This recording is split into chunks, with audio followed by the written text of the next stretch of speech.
Greetings everyone, welcome back to another Corpse Party Blood Drive video. And it's been quite some time since I've last played Corpse Party Blood Drive. I only made one video of it so far. But I wanted to get back into playing Corpse Party Blood Drive because I just finished the Coffin of Andy and Lele last time. And so now I have no games to play on videos, so I can't just turn back now. I should check the mailbox first and see if any of them say Shinozaki, so I know where I'm going. I mentioned I want to finish the entire Corpse Party series. I don't know how long Blood Drive is, but I assume it's long. But I want to play Dead Patient afterwards, which Dead Patient is the shortest of the game, so that should finish within like maybe a video or two. Because there's a new Corpse Party game coming out later. I don't know when. It said it was coming out last year, and then it said it's coming out this year, so I don't know. They haven't released anything online about it, or like on the Steam website. But yeah, I don't know. In addition to most of the name tags being missing from the mailbox, the ones that remain are encrusted with dirt and decay, and are only barely legible. Some, in fact, are just plain rotted out entirely, or the slots for them are rusted over. They look like props from a horror movie. Oh, Makina Shinozaki here, I think. I should check one of the other stairwells. Isn't this trespassing? I hate feeling so conspicuous. It puts me completely on edge. If the door should suddenly suddenly open and somebody yells at me from being here, I think I'll probably just drop dead on the spot. Okay. What? Is someone coming?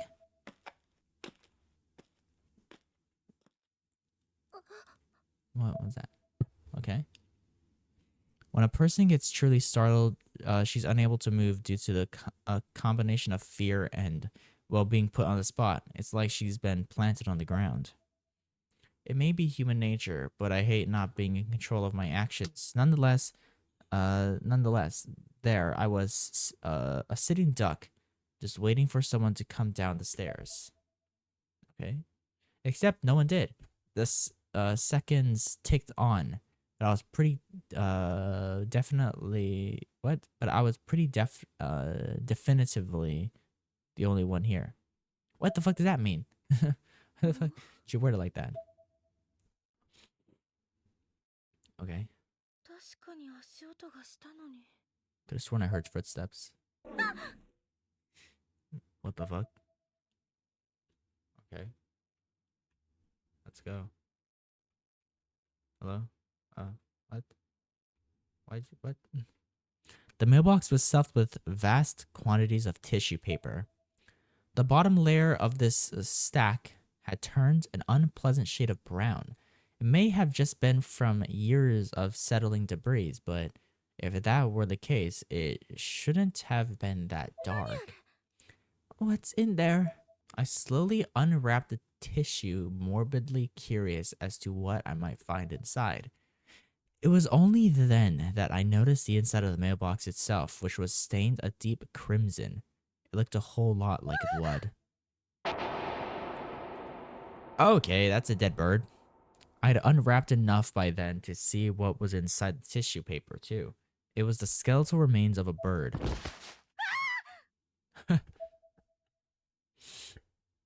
Damn, okay.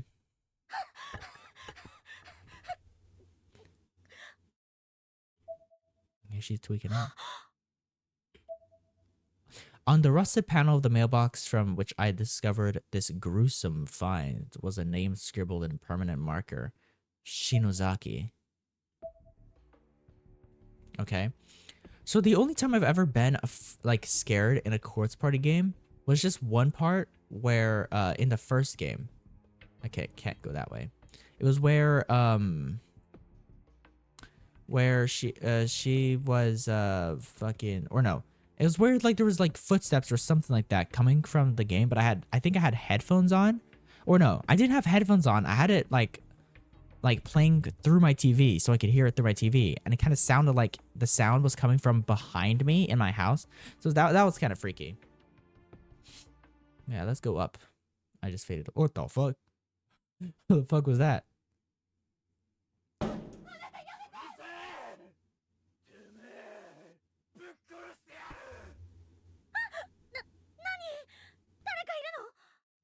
What?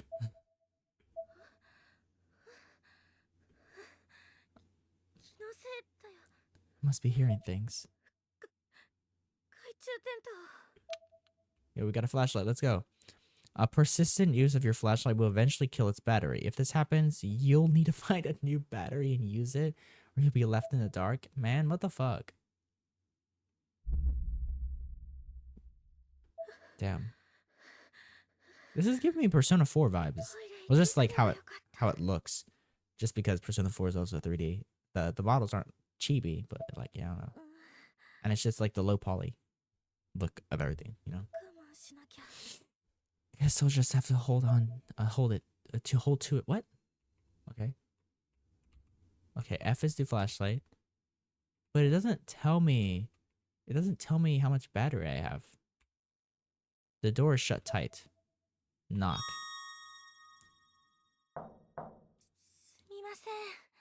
Excuse me. There's a doorbell on the wall nearby. Pressing it only produces clicks. Guess there's no power. You think? I can't run. I want to run. The door is rushes shut. It won't open. Don't do anything. Okay. So I guess I can't go there. The fuck do I go then? Do I go this way? Or do I go back the other way? And also, I hate that I can't run, dude. I want to run. Because I'm going so freaking slow. I'm going so slow, bro. You're going so slow. Okay, there's a flashlight. Okay, I'm gonna assume maybe we go back this way. Let me save again. Just because. Wait, let me go this way. What? What did that say? Okay, why can't I go that way? Why is it letting me go there? Makina's apartment doesn't seem to be in this block. I should look elsewhere. I've looked elsewhere though. Where the fuck do I go? Do I leave? I can't turn back now, no? Oh, you run there, but how come I can't run? I took a deep breath, mentally prepared myself for what I was about to attempt, and grabbed the steel doorknob. Oh, okay. My phone. God, don't scare me like that, okay? Who would be calling me at this hour? Unknown number.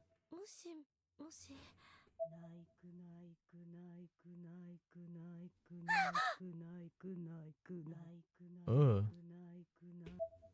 God damn. What? What the hell? The number disappeared from the screen, as if the call had never been placed.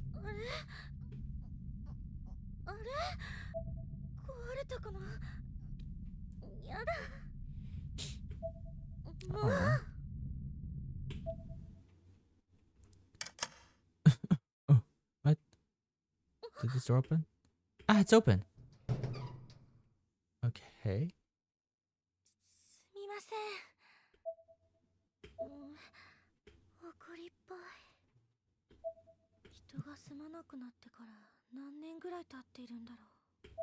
I don't fucking know.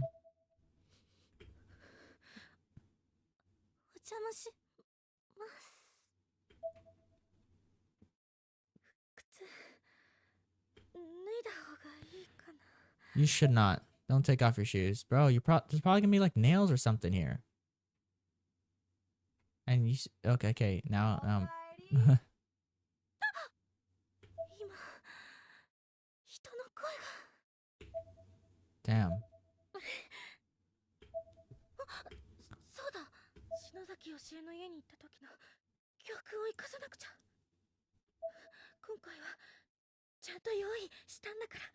You come prepared?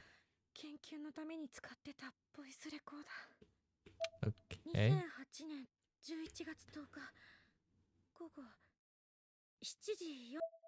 Okay.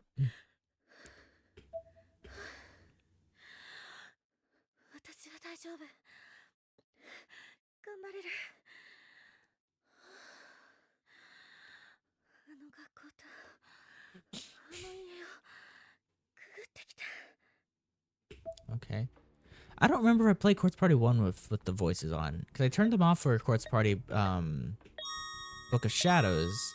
Because it was just mostly visual novel. And there was not really much gameplay aside from just moving around. So I wanted to just do something like read them. So that's what I did for Quartz Party Book of Shadows.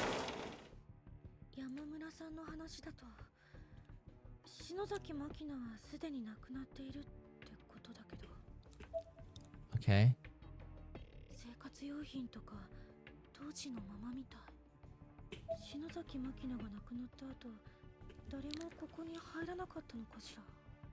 I guess not.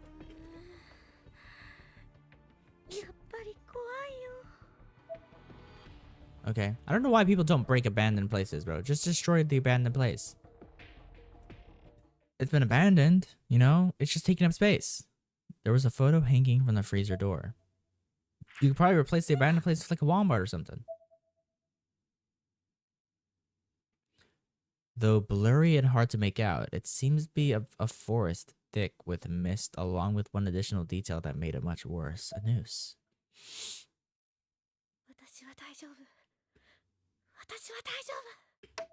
You won't be daijoubu. Oh.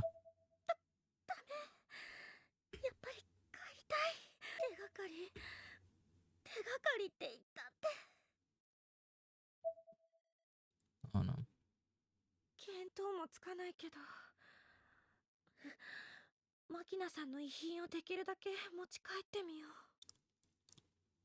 Okay.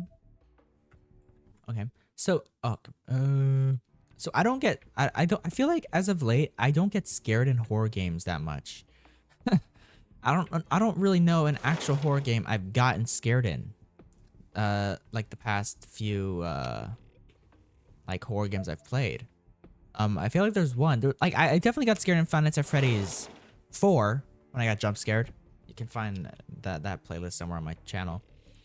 But like in, a lot of horror games I play, I don't get scared, and I want to get scared in horror games more. So I'm hoping for scares. Items lying about can be obtained by examining them. There may be hidden compartments or spaces in shelves and such as well, so be sure to examine everything very carefully. Okay. There's something lying on the table. Why is it so loud? Why did you go turn? Not so loud. The drawers seem to contain only insurance documents, as well as an official name stamp.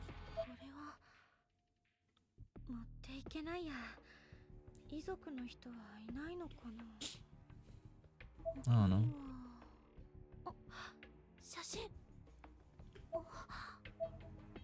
The top photographer on the stack depicted a young woman with a hairstyle decidedly not of the modern era.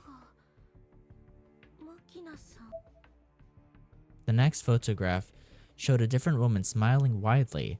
Her clothes were actually quite beautiful, and her eyes looked almost lifelike on the paper, like they could suck you in.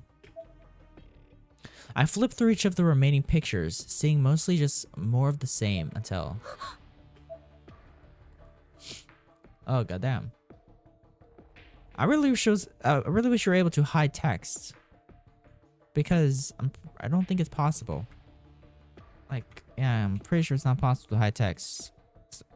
I don't think so, because I press every button on here. Yeah, no.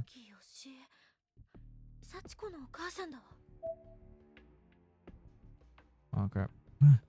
What did I just do? Oh crap! Okay, got a flashlight.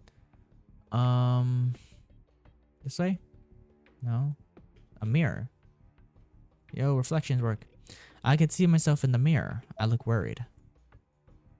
Okay, this way. I should check the shelves over here first. What? I thought I already did.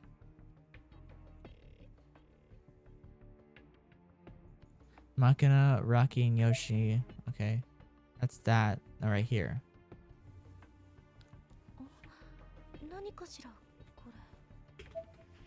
It was a small white box made out of paper. So small, in fact, that it fits in the palm of my hand. It was light as a feather, too. Open the box, sure. Ugh! Another one. なんでここにも入ってるの？ I don't fucking know. あげなきゃ。でも You don't have to pick it up. It's not like anybody lives here. 触れない。ごめんね。ごめんね。 I closed my eyes and put my hands together, saying a little prayer for the poor animal. I then left the box where it laid and got back to my feet. Okay. Also, guys, you know, if you're here, why don't you go subscribe? You know, you should subscribe. I post sometimes. I don't.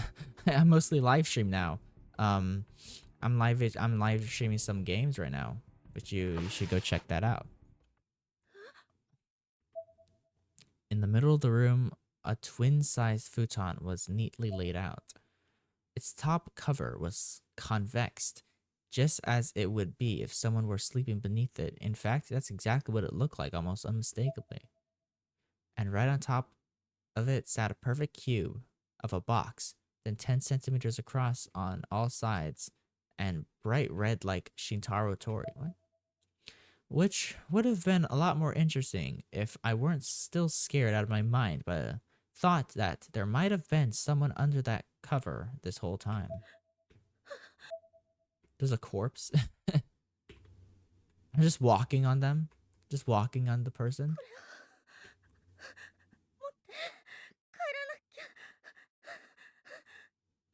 Okay, you're way too scared. Like, seriously, you're way too scared for no reason. Like, why are you so scared, bro? You went through a haunted school, nearly died tons of times, and then you went to a haunted house, and then nearly died again. So why the fuck are you so scared right now, bro?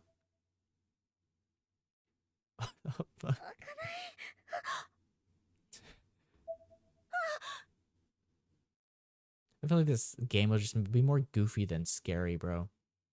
Mostly because of like if you watch the first video, somebody died, but they just got thrown up against the ceiling and then just fell. That's so goofy, dude.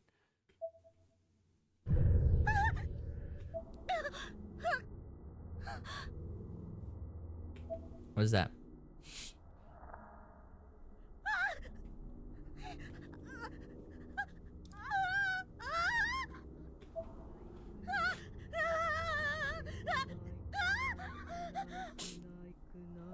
Well, shit. It was a silhouette of a human being, all black, save for two perfectly round cutouts positioned halfway up the head, glinting with an unearthly light.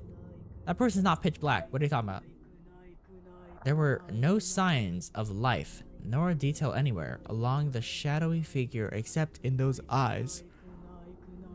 That's not a silhouette, that's a real person. That's just a real ass person right there, just slantly transparent. What are you talking about? Those eyes were very much alive. They were undeniably the eyes of a human.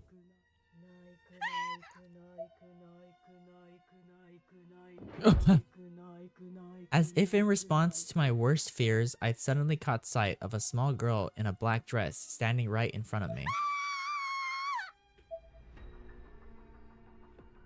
That's you, what are you talking about? Hesitantly taking a closer look, it was actually me, reflected in the mirror. But not just me. There was a black shadow behind me, and it was coming closer.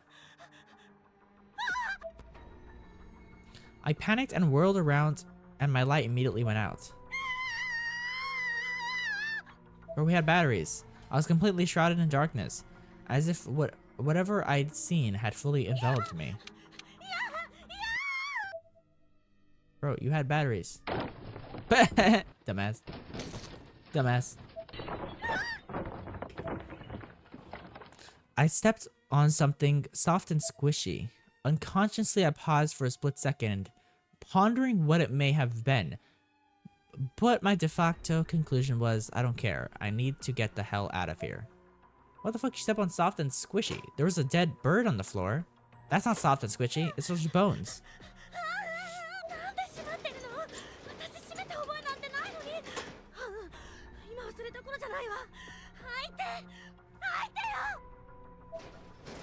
Feeling around along the glass door's surface, I finally found what seemed to be a handle. I tried in vain to turn it, only to realize that I couldn't because... 何これ、右手が開かない。There's a head right there. I didn't have to ask though. I could feel it and see it. My right hand. What the fuck? I didn't mean to do that. I shook my arm violently and the white apparition faded from sight. But my closed right hand still won't open. どうして手が開かないの。 I had to get out of there. That was paramount. Clenching fists or no, I needed to leave before something worse happened. Panicked, I flung open the glass door. Okay. どうして、こっち手がち。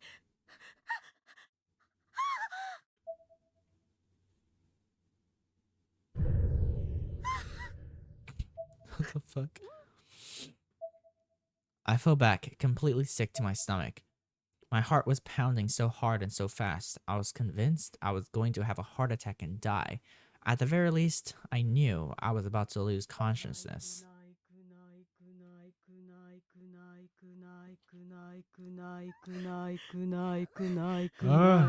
Dude, it's that was dude, that was in my left or my right ear, bro. That's weird.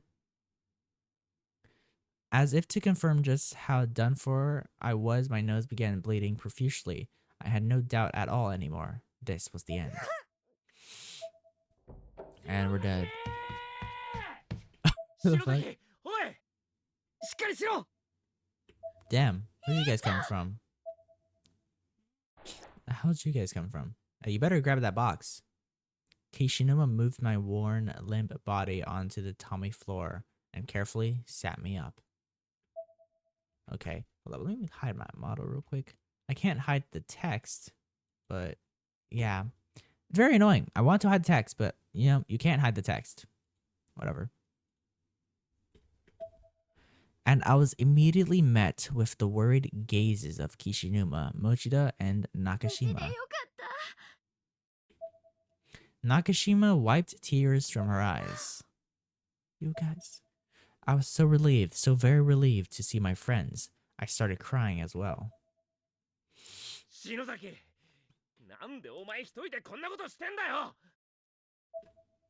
How'd you even find me? やらなきゃいけないことだから。何？岸沼。サトシ。よしきに任せよう。Okay. 私が始まりだから。始まりって何のだよ。Yeah. 全部私が悪いの。私のせいでみんないなくなって。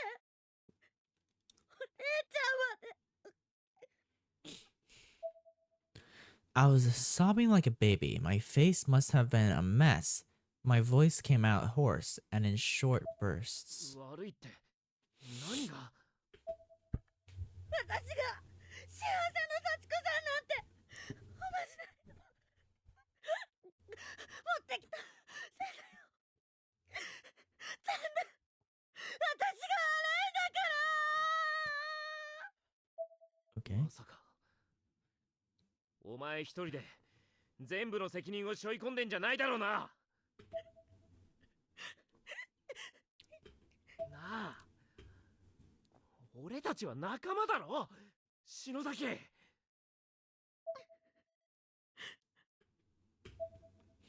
I sheepishly nodded my head and looked it down. I didn't want to meet his gaze. 頼れよ。一人で突っ走んなよ。いいか。今ここではっきりさせといてやる。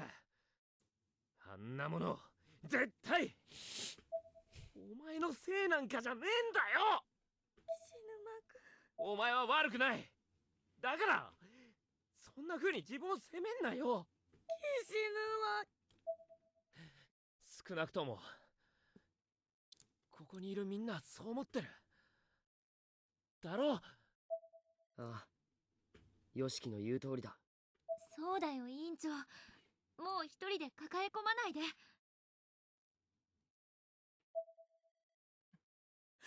みんなをもう巻き込みたくないから、自分でなんとかしなきゃって。でも怖くて私やっぱり何も。ったくバカだな。お前はよく頑張ったよ。いいからもっと俺たちを頼れ。Okay. バカってひどい。な、いや、だからよ。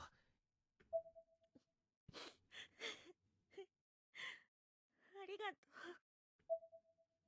I didn't entirely believe them. It was a fact that this whole mess started when I led everyone in the Sachiko Ever After ritual, but I appreciated their words nonetheless. こうなってしまった以上、残された俺たちはみんなでこの現実を受け止めていくしかないんだ。受け入れるんじゃなくな。ああ、少しでも良くしていくためにできることをする。気持ちはみんな一緒だよ委員長。あなたは何もできなかったなんてことはないわよ。 Oh crap, who is that? I didn't recognize the voice at all and was a little perturbed that no one else seemed startled by it. It belonged to a girl I'd never seen before, wearing an unusual outfit.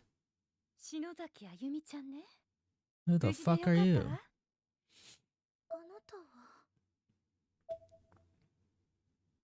篠崎、お前がヤバいところに向かってるってこの場所を俺たちに教えてくれたのは庭愛子さんだ。 Aiko Niwa. ごめんなさいね、いろいろと調べさせてもらったわ。私は情報や霊能関係に詳しいの。篠崎ひのえさんの妹さんなら、そうね、さえのきなほちゃんの友達といえばわかるかしら。え、なほさんのお姉ちゃんのことも知ってるの？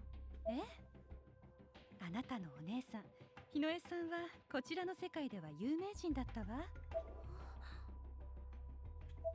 あゆみちゃん、その右手開かないの？ My right hand had been clasped shut this whole time. I'd almost forgotten about it. I tried to open it again, but still couldn't. はい。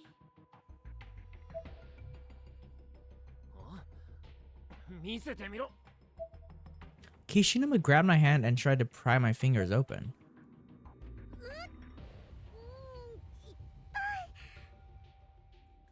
Damn, not both of our hands are crippled. 無理に開ける必要はないわ。きっと時期が来たら自然に開く。その時を待ちなさい。あら？これは？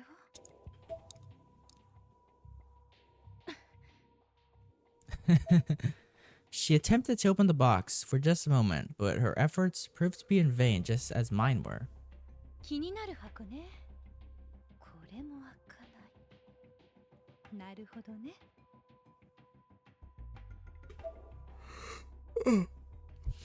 Aiko was mesmerized by the unopening box.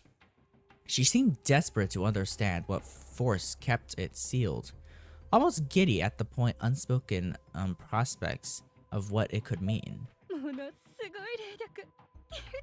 これはすごいわ。今晩預かっていいかしら。うちに戻れば開けられるかもしれない。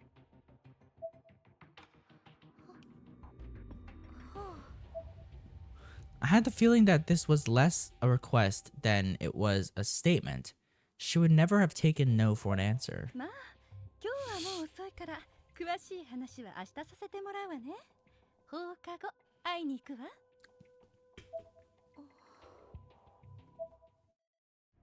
Okay. That night, after I returned home, I stood in front of my mirror and just kept trying to open my right hand. I put every bit of strength and energy I had into it.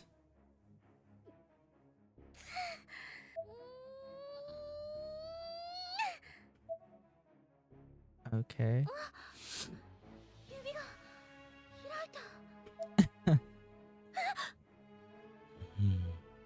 What? What I found inside my heritophore closed hands were teeth. Human teeth from the looks of it. Very small baby teeth, 2 of them. The roots of each tooth were embedded deep within my palm, and I was bleeding quite a bit as a result.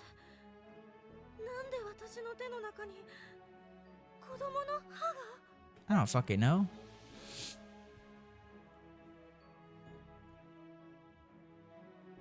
An achievement. Chapter 0. Well, we finished Chapter 0. Yay. EVP entries for Hinoue Shinozaki have been unlocked. New Encyclopedia Obscura entries have been unlocked. Kisaragi Academy, Yoshiki Kinuma, Grimoire Sachiko Ever After, Yui Shishido. Ayumi Shinozaki, Seiko, yada yada yada. Mayu, yeah, you have to say everyone's name. I don't need to know everyone's names. A candle? What? Would you like to save? Yes. Okay. Chapter 0 and then Chapter 1. It's not showing me all the chapters here. Okay, guys, so I am back. After, I don't fucking know how long. I took like a fucking long ass break from this game, dude. Yeah. it was like months, dude. It's been months since I've made that first part of the video. It's just because I've just only been doing oh crap, what the fuck just happened? How did I click off? Just because all I've been doing is fucking wait, am I even, hold up. I don't know if I'm in the right save or not. A bathroom door. Open it. It's a Japanese style toilet. Fortunately, despite the condition of the apartment building in general, it seems to be a modern and fully functioning non-septic model without any foul smell. I wonder if the water is still on. Even if it is, the roar of flushing water would be really disconcerting right now. Huh. Okay. I don't have to pee at a time like this. What the hell's wrong with me? Sure. I can't. I really have to go. If I don't, I'm afraid I'll wet myself.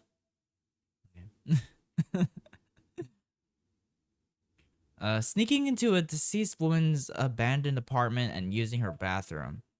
It was kind of absurd, but I almost felt like I was infiltrating the deepest chambers of an enemy base. I'm so nervous, it just won't come out. What the fuck?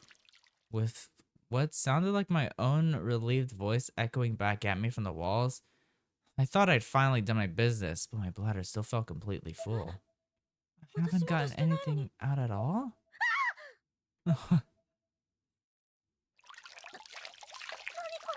What is this? Blood?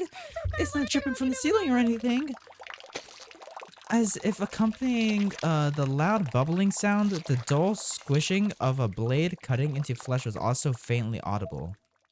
It immediately brought to mind somebody slitting her wrist.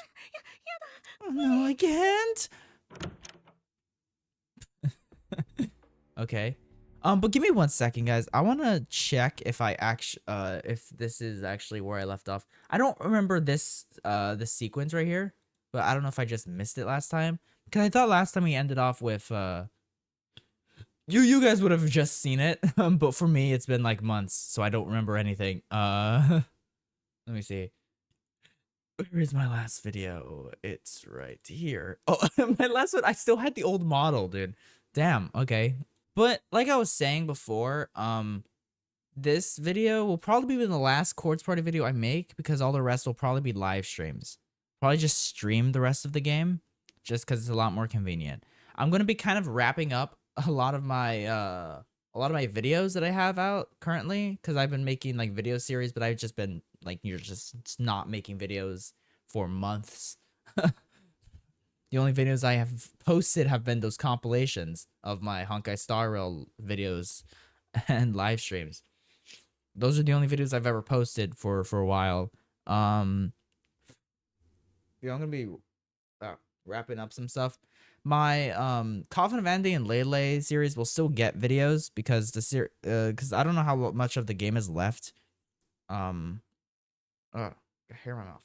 I don't know how much of the game is left, and it's yeah. So those will probably still be videos, but there's also freaking Clenad. I wanted to make those videos just because I like to draw the thumbnails, and it's just a lot more convenient to do that. After I actually made the video, but whatever. Just stop yapping. A day had passed since the events of Shimorenjaku South Apartments. This was supposed to be a significant turning point for me, and Mochida might have been a part of it from the start, except the fate seems to have other plans for him. Okay. Miss Kuno, I have something pressing I need to get, so if you'll excuse me. No. You sit back down, Satoshi. Your score on that algebra quiz yesterday was rather embarrassing, don't you think? Like an owner training a puppy, Kuan gave him a strong glare and held up her index finger in a reprimand. For the next hour, I'm going to give you a personal lecture, and you're going to listen. And then, the next quiz will be a snap to pass. But aren't you an English teacher? Isn't algebra a little outside your field of expertise? Anything's possible if you put your mind to it. She seems a little taken aback by that remark, puffing up her cheeks like a chipmunk in protest. Hold up. Come over here.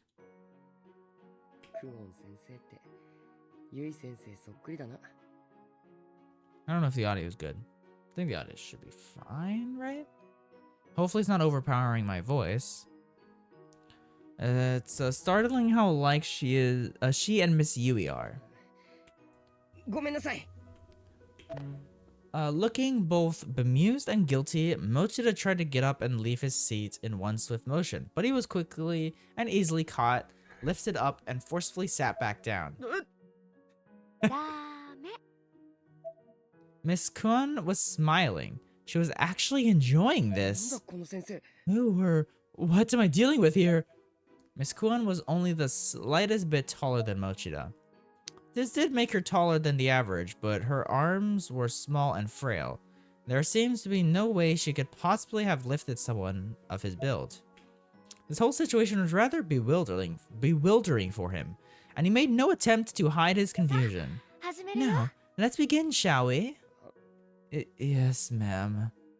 He had no other option, apparently. He was going to be studying algebra for the next hour, come hell or high water. Okay. Meanwhile, at a local cafe near the school, Kishinuma and I were sitting down to speak with Aiko Niwa, the informant who had led my friend to me the previous night. Are you alright? Does your stomach hurt? I respond with a dismissive gesture while continuing to rub my abdomen with my other hand. Ever since the previous night, I'd had this constant unbearable urge to pee. Once it allows me to actually pause the game, I'm gonna turn off the voices. Just because I like reading it, but at the same time I like listening to it, but then I feel like reading it is just better. I don't know. Just because I don't want to read over the speaking and stuff. What the hell is wrong with me? I mean, I know I got really scared and I hyperventilated, but can it affect my body like this? Did it change something in me? My bladder feels like it's fit to burst. So, where shall we begin? Aiko tilted her head and stared at me, looking up and down, seemingly judging me, or judging my every mannerism, my every movement. It was making me feel really self-conscious.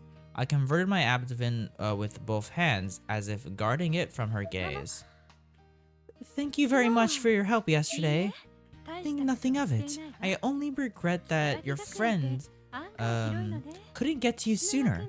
Kisaragi Academy is quite large, so it took some time to track down Kishinuma and the others. Kishinuma and I stared at one another, still unsure how to feel about this strange new addition to our entourage. Plug in my headphones. You two are survivors from Heavenly Host Elementary, are you not?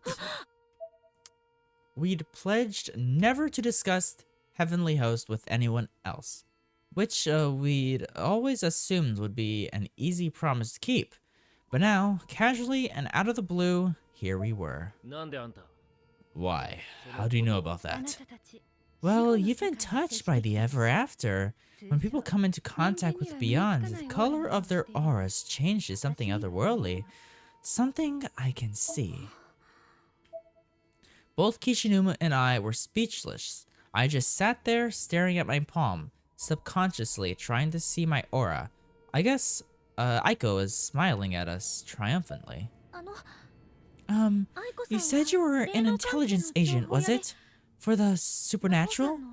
And you're a friend of Naho's? That's correct. I'm the one who tipped her off about Heavenly Host Elementary, in fact.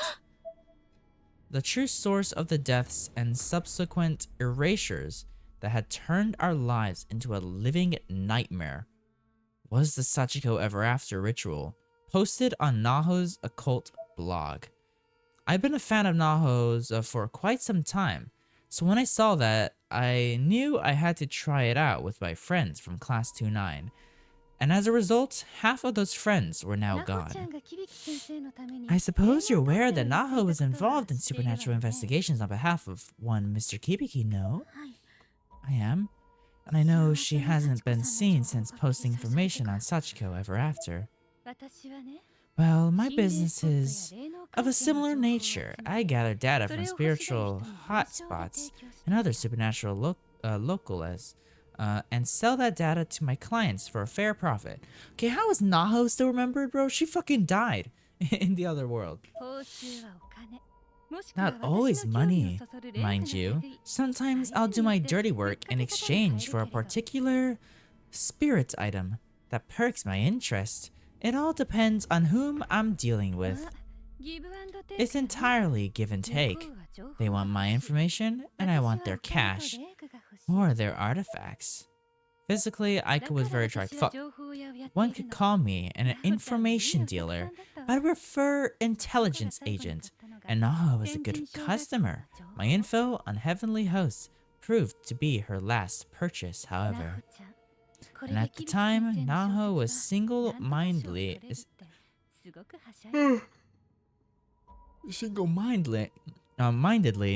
excited about Mr. Kibiki's work. She believed he could qualify for some award with the information I found for her. Say, could you tell me, was Naho there in that other world you found yourself trapped in? Naho died together with Mr. Kibiki. I looked down as I answered. Despite everything she'd done, the memory of Naho's passing was still painful for me. She'd become one of Heavenly Host's lost souls, and gone completely berserk in the end. I was the one who finished her off. I see. I assumed as much. Aiko seemed completely unaffected by this revelation. Her tone remained even, and her expression cold and distant.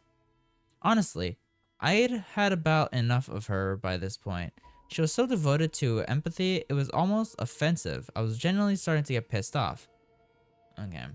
Well, so like, I'm very excited for that new Quartz Party game. That's why I want to finish. I've been meaning to finish this game forever. Even though I don't even know when the fucking new Quartz Party game is supposed to come out. There's one trailer of it, and that's it. There's no news on it at all. On the Steam page, it's just been sitting there.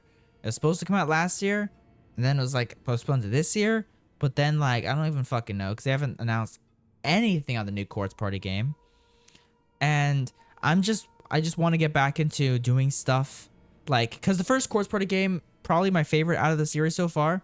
I didn't really like the second one because of it was just visual novel and then just walking forward and then that's it, just PNGs all over the place. And then this one is still like visual novel with some of the still movement from the first game, but not in the whole RPG Maker look. It's in like 3D models. But then there's stuff like this where it just shows the PNG background with the PNGs on the screen. And that's just kind of not fun. So the new Quartz Party game is somewhat going back to the original, but not really because it's not RPG Maker. It's full on 3D. I don't know if it's Unreal Engine. But it's just like these 3D models and stuff like that. But I liked that there wasn't just PNGs on the screen majority of the time with just the PNG background, the PNG like the new one will have the PNG like avatars or like sprites, but that's about it. So yeah, I don't know. And you're okay with that? I do feel sorry for her, don't get me wrong. But I had a strong feeling things would end this way. There's no point in lamenting that, for which I was fully prepared. Kishinuma continued to stare intently at Aika with his own brand of cold, emotionless eyes. He was oddly quiet. Though his anger was palpable, I clenched my fist. Ooh.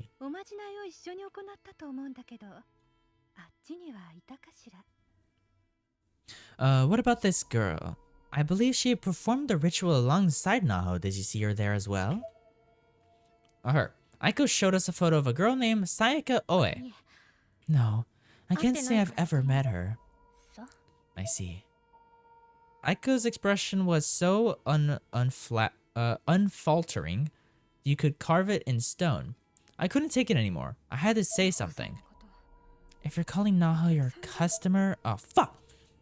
My voice was breaking with rage, but even if that hadn't been the case, my face must have read like a book. This icy bitch may have been only one expression, but I sure didn't. What? May have had only one expression, but I sure didn't. Okay. Oh my, do you have something against that word? When I deal with my customers, I give them a guarantee of the utmost quality and dedicate myself to their satisfaction. It's an unbreakable bond of trust, like one would have for a partner, and that's not always something you can say about friendship now. I need to tighten my microphone. There we go. I don't know why it's untightened like that. I had no idea what to say. It seemed like Aiko was used to this sort of thing. Her response felt carefully rehearsed, like a sales pitch. Finally, Kishinuma broke his silence. Hey, I do want to thank you for helping us save Shinozaki yesterday. Really? But spreading dangerous information just to pay the bills? How the hell can you sleep at night? Information is just that. Information. It's harmless on its own. There's no good or bad. It's like a tool. It's up to the recipient how it's used. Anything can be harmful in the wrong hands, after all. Why? That cup over there could be used to kill a man just as easily as any knife. The hell? What? Hold up. The hell it could! That's bullshit and you know it! Ayumi, do you agree? Echo, I'm sorry, but I hate the way you think. I feel it's irresponsible. Her expression remained calm and collected overall, but her eyes blinked several times in rapid succession. It was the first outward sign of emotion we'd seen from her. Well, now it seems I've come to be regarded as something of a villain here. I can't say this is new or unexpected, but it never ceases to be disheartening.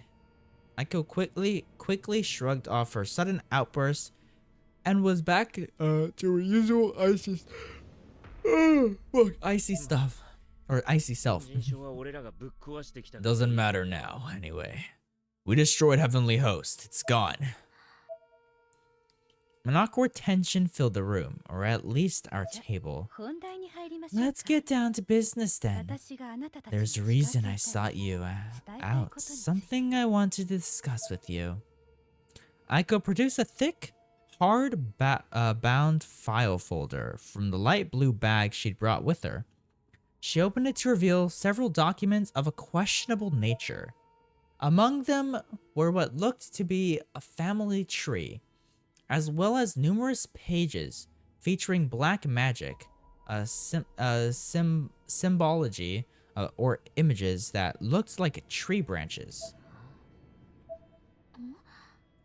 Black magic spell charts? And is that the Shinozaki family tree? 少しショッキン You グ may なことを find what I'm about to tell you a bit shocking. Aiko was looking directly in my eyes now. Her gaze was fixed, intense, and さっき unblinking. 岸沼くんが言ったことだけれど What Kishinuma said a moment ago is incorrect. あ Huh? 何がだよ What do you mean? 天神小学校は Heavenly 壊れ Host ている Elementary has not been 今もまだ destroyed. 存 It 在 still する exists even now. Why would they think it got destroyed? I don't remember them ever destroying it though. Like in the first game, because that's where this game kind of picks up after. It never got destroyed. Yeah. It's not like they did anything. こ Like れを what? 見て They just left. Did they? I'm pretty sure they just did the whole like the ritual thing, because that's how you get back. You have to do the ritual again by combining all your scraps. Pretty sure that's what they did. But I don't know. Take a look at this. Aiko placed a black and white photo on the table. It wasn't the clearest of pictures, but there was no doubt that the location it depicted was Heavenly Host Elementary. How the fuck do you have a picture from there? That's a weird little girl with the missing eye.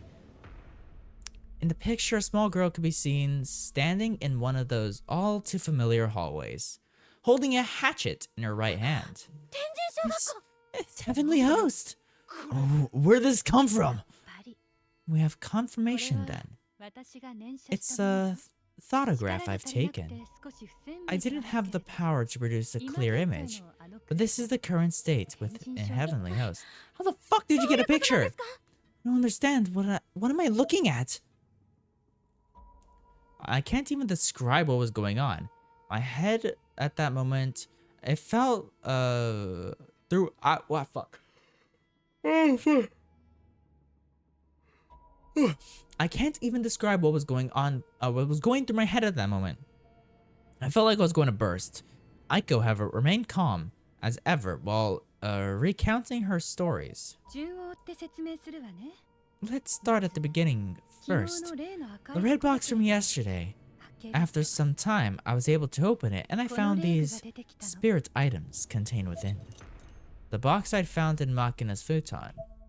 Inside were apparently two stones resembling magatama, comma-shaped ceremonial objects from Japanese antiquity. Also included in the box were several more roughly hewn stones, as well as a lining along the edges, consisting of crumpled pieces of thin white 残念な paper. がら箱の中で Unfortunately, ほとんど most of the 割れていたけれど box's contents were この broken 一 or つも無 damaged. 事だったわ This, however, was still fully intact. Hey, that's the logo of the game! It's the logo of the game! They look almost like a demented version of yin and yang symbols. Puzzle pieces. Look, it's right down there. Look, it's right down there. See, it's like right at the bottom. I don't know if my model's covering it. Let me check. Is my model covering it? Yeah, it is. Look, right there. That's the symbol right there. There we go. I wasn't sure if it was covering it or not. Aiko now held one stone in each hand and was motioning them towards one another as if to drive that point home. 霊具というのはね Spirit 簡単に items 言えば are, in the 死者の思いが simplest 込め terms, られたものの items ことで which have been infused with the thoughts and feelings of the 物に dead. 閉じ込められていて Those who bear such または objects will be その visited by the 生前の記憶 spirits が within 持つ them, ものに永遠と or at the の very 記憶を語り least be かけてくれる forever 愉快 privy な to もの their よ memories and earthly laments. It's a wonderful 私 thing. はこう I 見え may て not 無類の quite 霊具 look コ the レクターで part, もあるの but I'm actually quite an avid collector of spirit items. Kishinuma and I briefly locked eyes again. We shared the same look of bewilderment. Aiko's personality was much more twisted than either of us had initially perceived it to be. How long ago? I played Quartz Party, like the first game in 2023, didn't I? Or was it 2021? I don't fucking. It wasn't 2021. It couldn't happen in 2021. Because 2021 I wasn't. Well, maybe. I don't know how fucking long ago I played Quartz Party, the first game. I don't know when it came out, because I played it around the time it came out on Xbox. Like the remake. Well, not the remake, the remaster. Kishinuma and I briefly locked eyes again. We shared the same, yeah, whatever. I tried to get a fix on this little girl's thoughts, and in doing so, I heard a vengeful cry and saw an image of a girl with braided hair in an abandoned school building. My curiosity have been piqued. I took out this camera. At this, she produced an old instant camera and placed it on the table in front of us, and tried to take a picture of the image in my mind. The result is that shot. How the fuck? This particular spirit item only allows me to produce images from the exact moment in time when the picture is taken. The past and the future alike are beyond its reach. I examined the photograph in greater detail, and a chill ran down my spine. There was absolutely no denying what it depicted. No, I was actually shaking. Without Sachiko Shinozaki, the school should have collapsed. We should have ceased to exist as soon as we escaped. I guess they killed Sachiko? I don't know. I believe the collapse was halted, perhaps right on the brink, even maybe because of the person to whom that voice I heard belongs. Aiko motioned towards the photo in my hand. It could even be the girl in that picture. I wonder who she is. Those little girls, like those kids didn't have, they're being manipulated by Sachiko though. So what the fuck? The answer was beginning to dawn on me. A sudden cold sensation exploded through my body, and I shuddered as if trying to shake off the encroaching realization. God damn it! Really think that hellhole is still around? Kishinuma leaned forward. The conversation was clearly beginning to engage him a lot more than it had been. Heavenly Host Elementary, or rather, the dimensional space that took on the form of Heavenly Host Elementary, fascinated me from the moment I introduced it to Nao. I began to research it independently and learned that its true identity is, well, something of a new nirvana, another world, or a hereafter, an otherworldly plane of death. Though, ordinarily, one tends to think of there being only this world and the next. A new nirvana? That's correct. You know that Yoshi Shinozaki, do you not? Yeah. And of her clinic, the Shinozaki estate, wherein the grimoire known as the Book of Shadows was located. Yeah? Why? How could she know about that? A million thoughts, a million questions were running through my head. I was speechless. All I could do was sit there and hear her out. Like, is it even possible? Like, I completely forgot if it's even possible to hide the text in this game. I don't think so, right?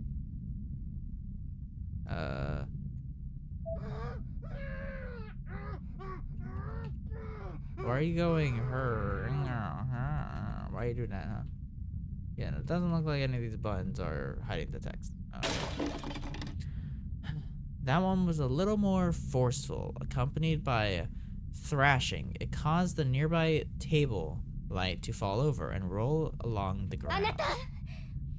Please, dear, calm down. You need to stay calm. This was Yoshi Shinozaki's clinic, and Yoshi herself was on top of her husband, holding him down with both of her hands. She continued her Shinto purification chant. To prevent Seiji from biting off his own tongue, he had been gagged with a towel. Needless to say, he wasn't looking particularly well. Not far from where this was occurring, Sachiko stood haste? Stood haste? What the fuck is that word? Aghast. Is that what it says? Aghast? Stood aghast. Okay. I was like, what? Stood aghast, trembling as she watched the proceedings with hesitant, sidelong glances. Where'd my mouse go? Where'd my mouse go? There it is.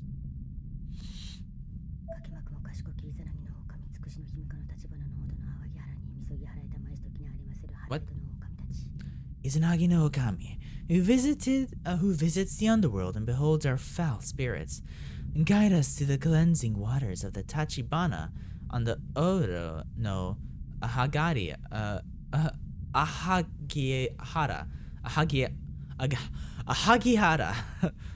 shore in the land of Tsukishimi. Or Tsukishi. What? Seiji, still collapsed on the floor, was clearly suffering. His body was bent into a most unnatural shape, and he was fervently clawing at his neck. I beseech thee in the name of the divine virtues of the gods, gathered here to wash away the sins we've committed and the impurities that dwell within our minds and bodies. Sachiko's father screamed through his gag. Foam began to froth out from its edges. It was going into cyanosis. Ghostly images of Shinozaki, woman from ages past, smiled down upon the events from the ceiling, laughing and mocking his suffering.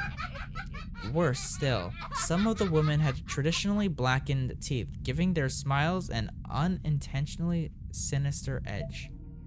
The atmosphere within the room was heavy, as if spirits occupied every empty corner, dancing and flitting about freely and joyously. Seiji's body sharply bent and began convulsing. Come into the world, multitudinous Okami of Haraido. Dear, stay with me, dear. I beg of you, please do not take him.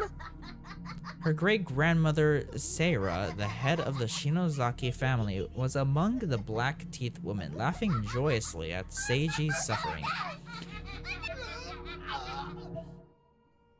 Oh, fuck. His voice began to weaken, and his convulsion began to lose strength. Finally, the last spark of life had left his body. His eyes rolled back into his head, and all movement ceased. Daddy, why aren't you breathing? Sachiko looked up, eyes glazed over with tears. Yoshi, too, was stricken with grief and despair. This is what it means to be a Shinozaki, to be a part of the cursed bloodline. All men who marry in are guaranteed to die quickly. Not even Yoshi could circumvent that fate. So she turned to the forbidden book, an item she and her family had been protecting for generations from those who might misuse it. The Grimoire, the Book of Shadows. To lose a loved one was a fate she feared more than anything else, so she tried to offset it through black magic. It was an act of truly absurd foolishness. She must have cared for him so deeply she would have literally done anything to see him again, no matter the cost of her own immortal soul.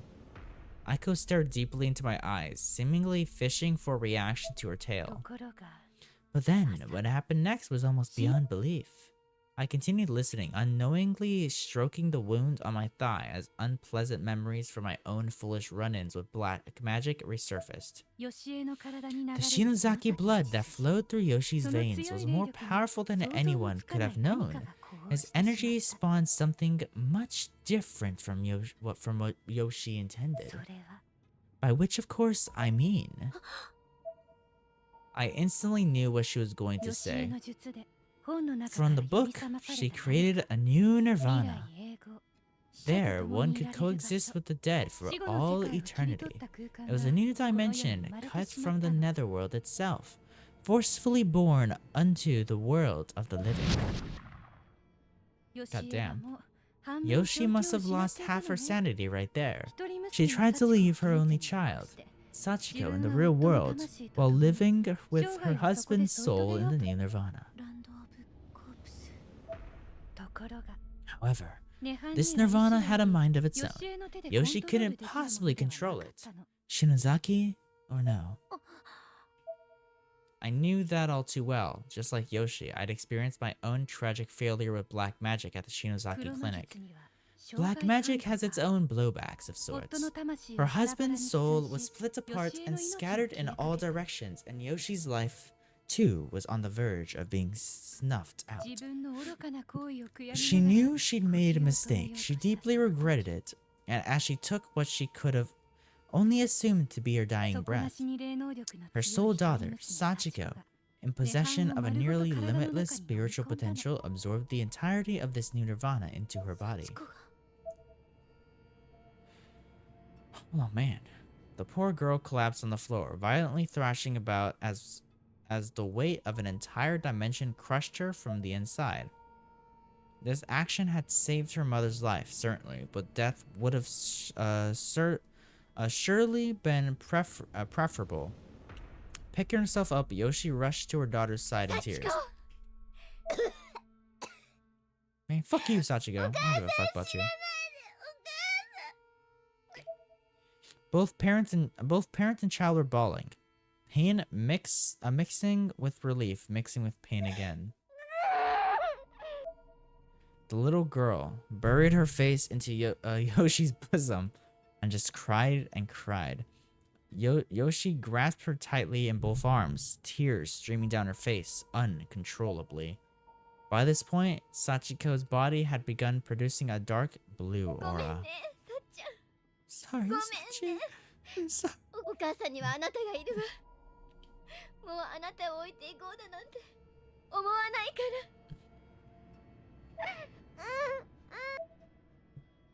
Maybe you should start by fixing the haircut, and then, you know, maybe. As you know, Sachiko is a direct descendant of the Shinozaki line. A thoroughbred. This means her power is greater than Yoshi's. It had to be, of course, for her to house Aiko took a big, nosy sip of her coffee mug. At the time, she must have been the strongest practitioner of dark arts in all the worlds, little girl or no. Yet despite that, she wound up dying. That's right. The same day Yoshi fell and died, Sachiko disappeared. That was 50 years ago now.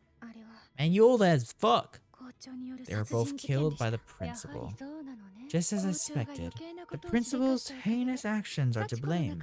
Then, for resurrecting the new Nirvana within Sachiko and creating the closed space known as Heavenly Host Elementary.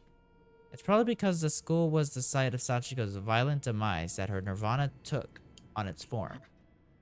Yet even then, with Sachiko reborn as a spirit in that realm, she was still all-powerful, seemingly continuing to exert complete control over it. I guess that's why she was able to manifest so many different horrible things in there. This was all starting to make a sick sort of sense. The pieces were falling into place and painting an absolutely awful picture. I shuddered to myself as I considered it. When you escaped to remove Sachiko from the equation, but the Nirvana remained and is going berserk once more. It should have just disappeared. This world would be better off without it. The entire conversation was a roller coaster of emotion for me. At this point, I was just angry. Angry at everyone involved in this whole ordeal, myself included. Now then, if I may, I'd like to discuss something a bit outlandish with you. Okay. Would you like to see your dear dead friends again? That certainly got our attention. We both perked our heads up immediately. Spirits that have died in the Nirvana are said to roam its grounds, trapped and unable to find rest. As such, your friends' souls may still exist on that plane. Yeah, but they're probably gonna be fucking evil and shit like that. There are actually a number of useful magics listed in the Book of Shadows. Aside from the spell Yoshi used to create the new Nirvana, there's also a spell of revival. Man, why was the second game called Quartz Party Book of Shadows? We get the Book of Shadows literally only showed up in the prologue to this game, basically. Because the last chapter of freaking Quartz Party Book of Shadows is called Blood Drive. That's the last chapter. Blood Drive. Freaking, you know, building up to this game. It's the last chapter. Book of Shadows. That's when the Book of Shadows shows up. So why the fuck is the game called Book of Shadows when it literally had nothing to do with the game? The Book of Shadows is more of a key role in this game, so I don't fucking get that shit. Forcibly returning a life to its plane is, of course, dreadfully taboo, as it's considered an affront to the will of God by virtually all religious organizations. Kishinuma seemed a bit more confused than he probably should have been, though I suspect the look on my face may have had something to do with that. I had performed that spell, the very one Aika was describing. It took hours, failed miserably, and killed my sister all at once. The guilt returned. I lowered my head solemnly. Aiko grinned at me, and I had the sinking suspicion it was because she somehow knew what I was thinking, though I couldn't be sure, and I certainly didn't know how she would. Still, who cares about bullshit like that, right? You can be blasphemous. You can break every commandment. Bring it on. You'll do whatever it takes to resurrect your dead friend, no? How did I say resurrect like that? I said resurrect, bro. What the fuck? All you have to do is find that book and cast the spell once more. Within Heavenly Host Elementary, your chances of success will be much, much higher there, don't you think? Hold on. Do you have any idea what you're saying? What happens if things get even worse? I didn't exactly mean to interrupt Kishinuma, but quite honestly, I didn't even realize he was talking. I was too focused on what Aiko had just said. You know about it, don't you? Our failed attempt at Yoshi's place, me and Nakashima. Hee. Aiko tilted her head at me, that same weary smile creeping across her face. She'd gone from cold and emotionless to knowing and expressive in a mere instant. I don't think we really believed what was happening to us. It was like a dream. What we saw was impossible.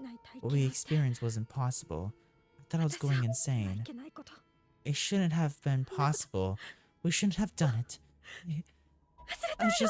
I want to put all of this behind me. But it was real. Aika pointed to the scar on my neck. That went one step further and lightly brushed it with her hand. I could feel that touch deep within my soul. I suddenly found myself swallowing my next breath, practically choking on thin air. See? You came in contact with something ordinary people could never imagine. Do you really think you can just turn tail and run from that now? I looked down again, trying my best to avoid Aiko's gaze. Do you really think I can do it? When had I started crying? I raised my head again, intent upon looking deep into Aiko's eyes as she answered my question, but she looked so blurry through my tears. I could tell, though, that she was smiling at me. It was that same expression, her new standard. I'm not quite sure what you're talking about. Can you be more specific? Can I really? Yes. What is it? I want to hear you say it. What exactly is it that you wish to accomplish? I bring everybody back. Nicely done. Aiko patted my head as one might a dog's after a successfully performed trick. What the grimoire produces are miracles spawned from the wisdom of the witches, and these miracles hold the power to bend fate. Even if that fate is set in stone, so to speak. You are a descendant of the house of Shinozaki, a family of immensely powerful practitioners of magic. And since Hinoe is no longer with us, this is something only you can do.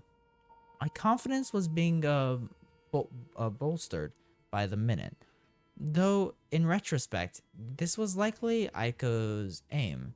Nonetheless, if there was still something I could do for my friends...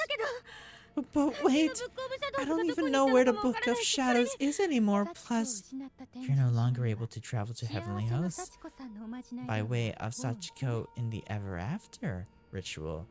Now that Sachiko is gone, correct? Yeah, that's right. That's what Yuki said anyway, or Yuki Kano, a girl from the school.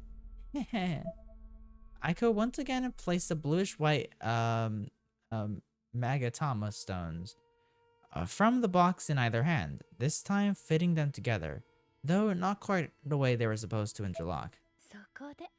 That's where these come in. What are they? They house an exceptional amount of spiritual energy, as one would expect, given that they're spirit items from the Shinozaki line. The voice I heard told me about them. They're called Ever After Stones. Ever After Stones? I leaned forward despite myself.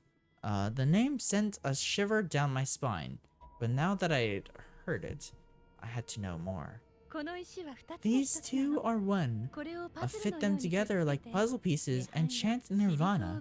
I summon the dead and all who are in direct or indirect contact with them will be spirited away. We both flinch at her chant, but Aiko just smiled. She must have intentionally oriented the stones the wrong way so the charm wouldn't activate. It's the same when you return. She tossed the stones she'd been holding in her right hand into her left, where it clinked together with the other. But how does it, like, work? Like, because that's just one pair of stones. Like, does everyone have to, like, hold hands like before and then somehow attach them? I don't know how they're gonna each interlock hands. And then, because if you want to travel multiple people at the same time, you have to flick them. But also, these stones are a lot more effective than the paper dolls, because there's only one pair of stones here, but you connect them both together and then they just take you back immediately, I guess. I don't really know. Aiko gazed longingly at the stones. She was clearly utterly enamored by them. It seemed as if they were the key factor in unleashing her newfound emotional expressiveness.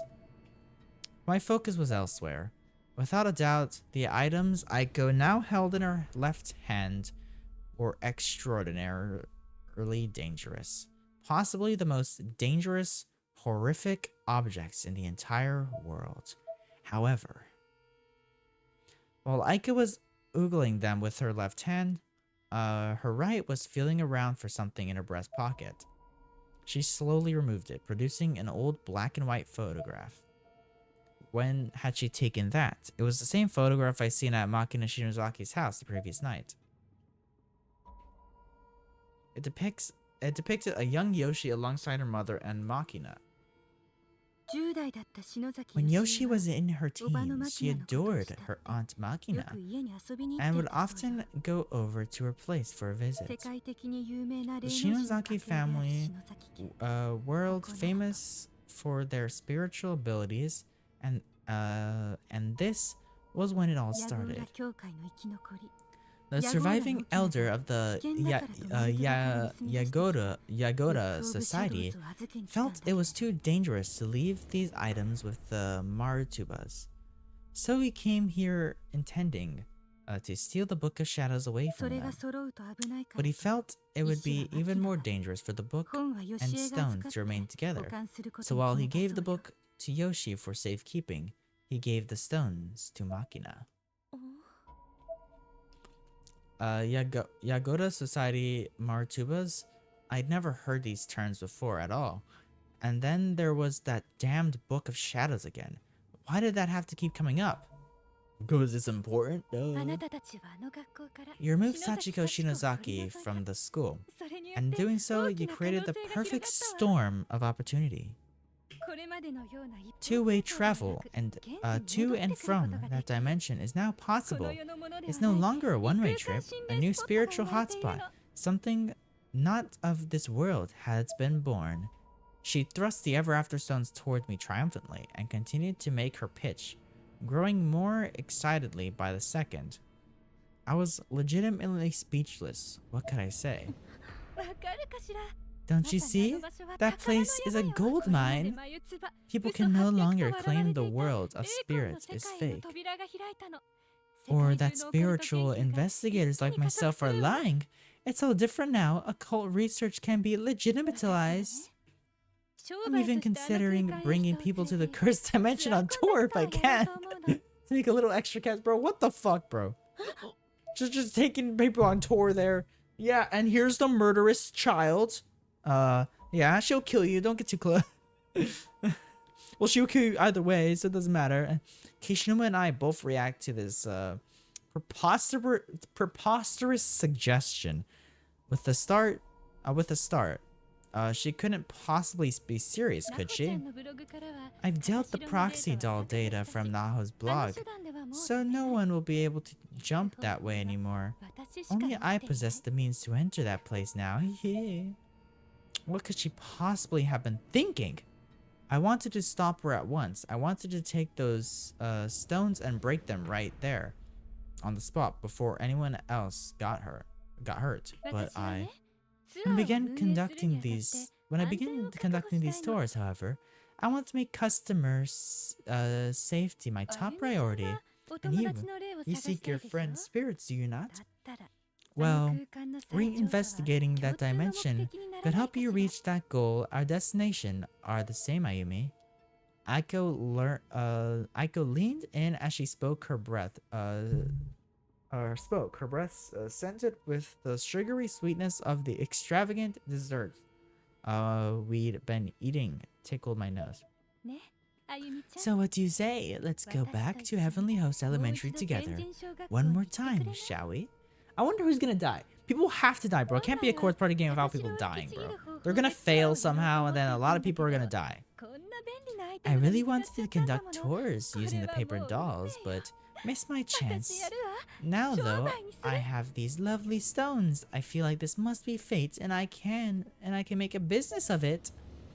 Aiko seemed like she was on top of the world, but that just made me all the more disgusted with her. So how about it? On the other hand, she was offering me a chance to save our lost friends, and however remote that chance may have been, it stacked the odds frustratingly in her favor. I still couldn't just say yes, but I also couldn't say no. Honestly, I resented Aiko for putting me in this position. I glared at her for a moment before I said anything. I can't answer that right now. Give me some time to think it over. I'd almost forgotten Kishinuma was there. A sudden waves of guilt washed over me. He had an absolutely incredulous look on his face. I couldn't bear to see it, so I looked away. We don't know where the Book of Shadows is anyway. Plus, how do we know those stones can actually do what you say they can? There's no way you could have already tried it, right? Aiko smiled. She oriented the two stones so they'd form a perfect yin-yang symbol, and slotted them together once again. Immediately, the stones began glowing with a bluish-white hue, and a stream of energy started to form around her. You gotta be kidding me! Aiko continued smiling and looked directly into my eyes. No need to decide now. Think it over. Yes, it's true the full range of these stones' power has yet to be tested, so the true danger is as of yet undetermined. She slowly separated the two stones as she said this, and the energy surrounding her dissipated. So how do they work? Because they don't send you there immediately. So how the fuck do they work? But they're from the home of Makina Shinozaki, a prominent branch of the Shinozaki tree. Their authenticity and the credibility of my intelligence is hard to dispute. Of a thing. Can I see them?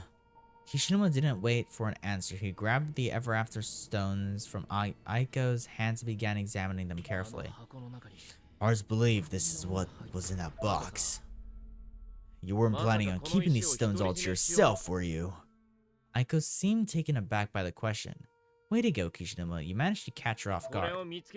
Half the credit for finding them is due to Shinozaki risking her skin after all. Aiko seemed to ponder those words for a moment. Well then, let's make sure neither of us can go by ourselves. We'll each keep one of these 2 stones. Alright, give me one, Kishinuma. Sure thing. Kishinuma plopped one of the stones in my hand, then slipped the other one back into the drawstring pouch Aiko had brought them in and closed it up. There. He then casually handed the pouch back to its rightful owner. Feel free to give me a call anytime you like. And don't worry, I'll even help you find the Book of Shadows, free of charge. Aiko flashed us the biggest, most egregious smile I think I'd ever seen. I would assume the Book of Shadows would be in the exact same spot it was before. Underground, over there in that fucking, like, house. Which the house is no longer existing, but I'm pretty sure the basement should still exist, right? And that's where the Book of Shadows was. And when you find it, you'll go with me, won't you, Ayumi? I closed my eyes and gave something like a half-hearted half nod, lowering my head without raising it again. It was interpreted as a yes, but I'm not sure I meant it that way. Good. That being the case, it's on me today. Aiko got up and grabbed the check. No, I'll pay for mine. I took out my wallet. I had no desire to owe this person anything. Aiko just smiled. Dutch it is, then. Oh yes, I almost forgot. I'd like you to have this. Aiko handed her fuck! Can't fucking read, bro. Now. It's not going to bite you, and I'm not asking any money for it, so please just take it with my blessing.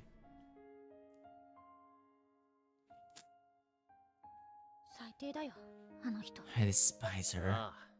Me too. Suzumoto, Shinohara, Morishige, and Miss Yui. As soon as I'm done with those 4, I'm breaking the stone. Yeah, I'm right there with you. Better make sure to break the other one, though, too, while you're at it. As if he'd been watching for the cue, Kishinuma pulled the other stone from his pocket. Dude, not gonna lie, I was kind of thinking in my mind that he didn't give it back to her. That's what I was thinking. I was thinking he still has the stone. But like, I was like, nah, that can't be the case. But he fucking has it, bro. What the fuck? She doesn't know what it's like in that school. I mean, she was actually getting excited about going there. So I helped myself when she wasn't looking.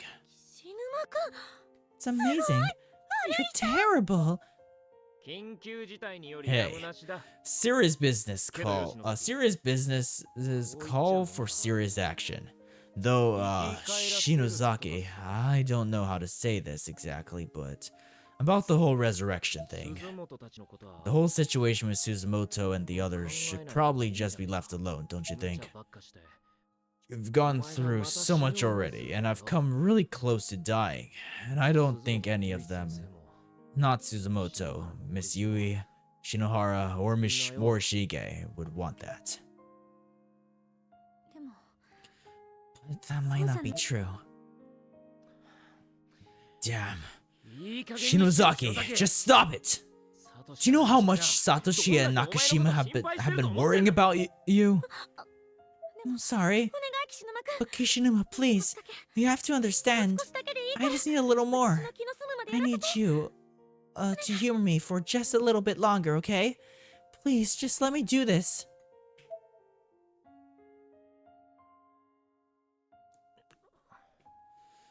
Fine, but listen. You're not doing it alone. I'm going to keep one of the stones. Okay. Hold up. Crap. I didn't do it in time. I was trying to hide my model. Not that. Well, it doesn't fucking matter because, you know, Hiding the model doesn't fucking get rid of this damn fucking text. Like, I hate that these freaking games don't have any fucking hide button, bro. I want to hide the damn text. It'll be alright, you know. I turned my gaze up to meet Kishinuma. My eyes must have been looked like saucers. Windows into windows into a mind full of worries. Ideas and fears squared by the unexpected turn of events. If anything happens, don't hesitate to call me, okay? I'm here for you, and I don't want you blindly rushing into dangerous situations like you did yesterday. I may not be able to offer much, but I'm confident I can at least protect you from harm. Kishinuma patted me on the head, reassuringly as he said this, and I had no idea how to react. I felt warm and safe, but also a little annoyed, much like a younger sister being simultaneously comforted and scolded by her big brother. All I could say in response was, okay. I could feel my eyes still bulging from my head. Opened as far as my eyelids would allow. I imagined how I must have appeared to Kishinuma and was momentarily embarrassed. Come on. Now, let's go. Let's get you home. Okay. Ready to head home? Okay. Come on then, let's go. I'm home. Welcome back. I want an option to save. I hate when these games just don't give me the option to fucking save, bro. News of yet another bizarre death has just come in. This time, Mr. Okabe, who's discovered. Okay. Tokyo map was displayed on the television screen, marked with 2 red dots. Okay.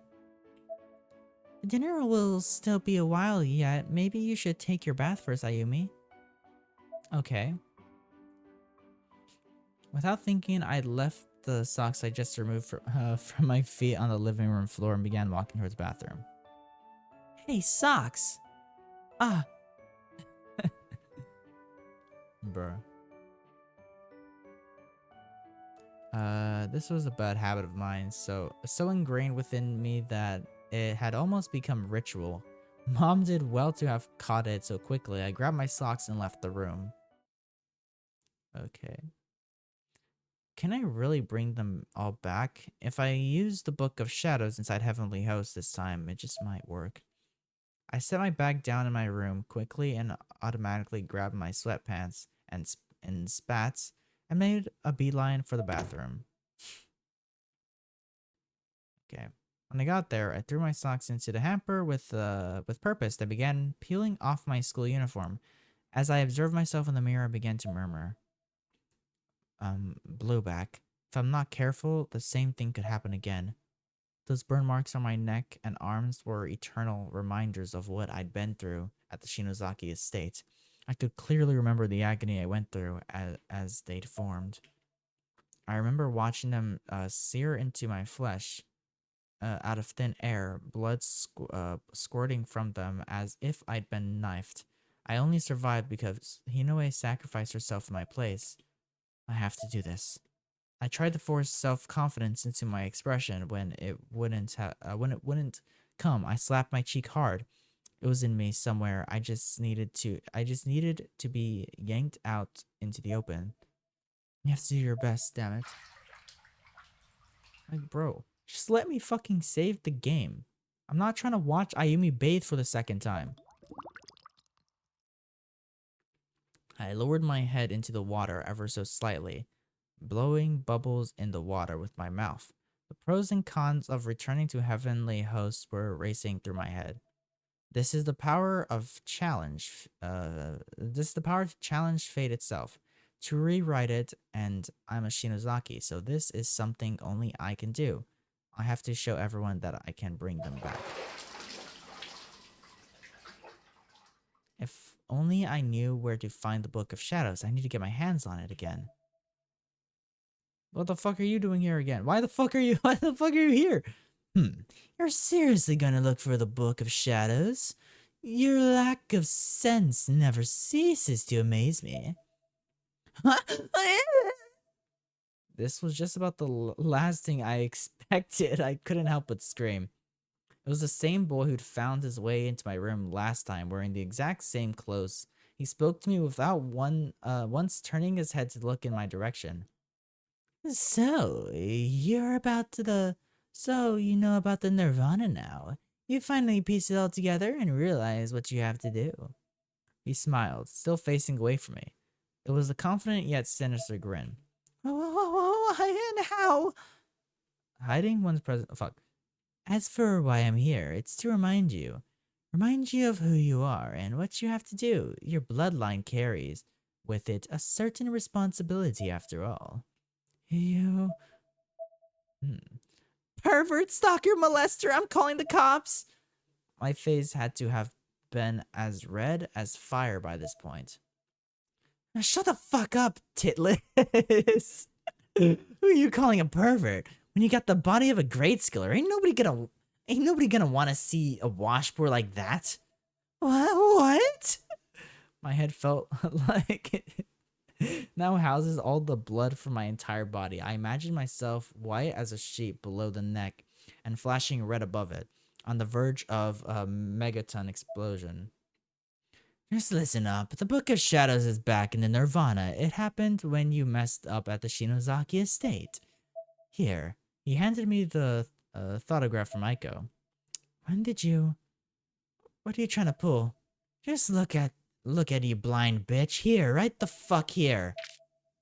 I grabbed the photograph from his hands, as aggressively as I could muster, then backed away slightly, putting as much distance between me and him as humanly possible. And yeah, she's holding the book.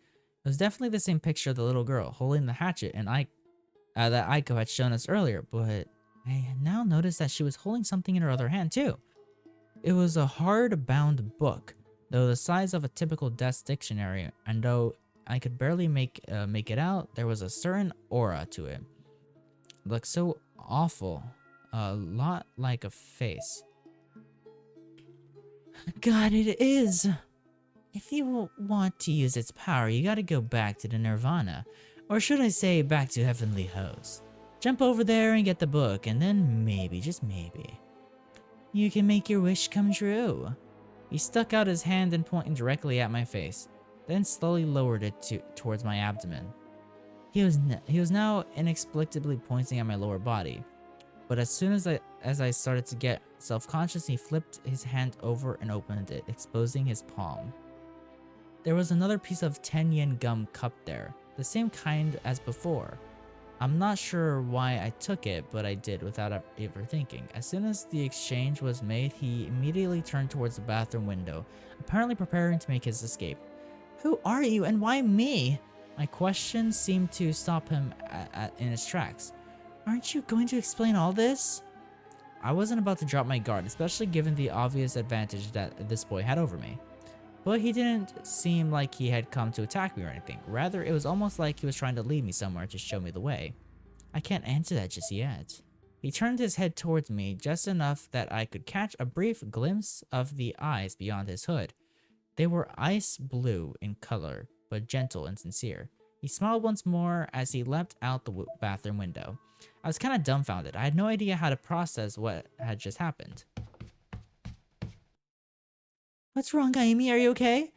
Mom barged into the bath, brandishing a broom. It was probably the first thing she could find with which to fend off potential intruders. Too bad she hadn't been just a moment quicker.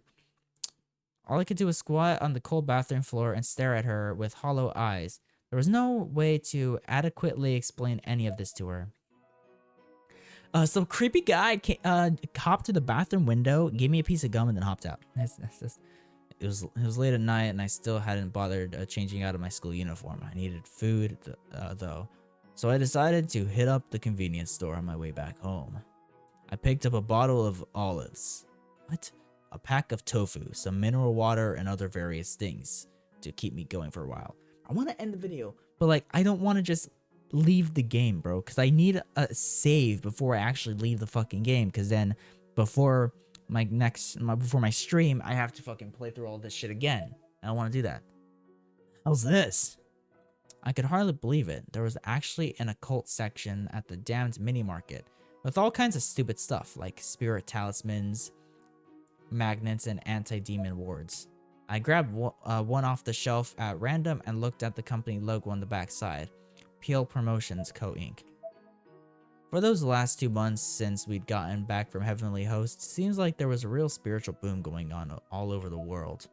Whenever there'd be a strange death or something, the public would be all over it, downright excited about the possibility that it might be supernatural in nature. It was all over TV shows and magazines too, with independent researchers checking out spiritual hotspots and giving fancy new age advice to people just to boost rating on our sales. Now this exorcism merchandise next to pre-packaged cupcakes and ready-made dinners. Get your talismans at the corner store now, huh? Not too long ago, I'd have made fun of all this crap. Guess it's not such a laughing matter anymore, though. Never thought I'd see the day when I'd pick up one of these things and wonder if it actually works. The time I was examining happened to be one of the spirit talisman magnets, seemingly the last one in stock. An old lady suddenly reached around me from behind and yanked it right out of my hands. Ah! She glowered at me for a moment before taking her prize over to the register, and I just stood there, staring blankly at her as she walked away. The hell? Yeah, the hell. Thank you very much. How the fuck is there... That girl die? There was a girl standing there just earlier. She fucking dead? What? Why is there flowers here now? Can I interact with them? No? Also, I don't know what the fuck I'm doing. Like, bro, I want to save. That's what I want to do. Is there any just random, like, mysterious candles on the floor? Shinuma. Shinozaki, what are you doing here this late? I thought you went home. I did. Sorry to, cost you like this. You just got off work. Yeah, I had the late shift today. Wait, don't tell me you've been waiting here for me this whole time, have you? Man, I'm really sorry. No, it's fine. It was actually a really chilly night. I could see Shinozaki's breath dissipating around her chin in short, frequent bursts. It's not fun at all. You're shivering. You can come in if you want. I'll get you some hot tea or something. Thanks. My room was on the second floor of the apartment building.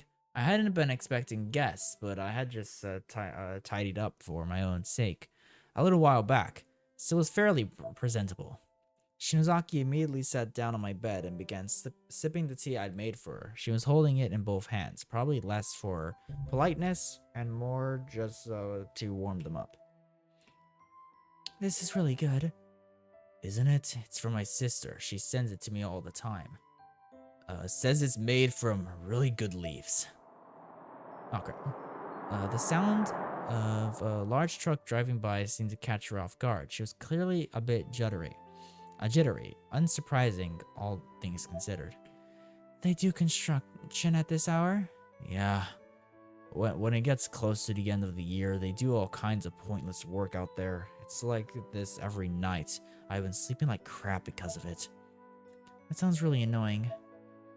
Time passed us by at a snail's pace. Shinozaki continued to sip her tea, never once removing either hand from the warm cup. She definitely had something on her mind. Something had happened. It was written all over her face.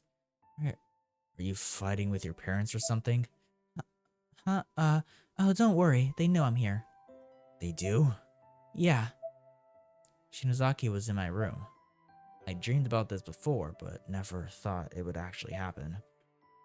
Okay, but... Where's my damn mouse? This is never working, bro. What the fuck? How long have I been recording? Okay, an hour and 18 minutes, bro. What the fuck?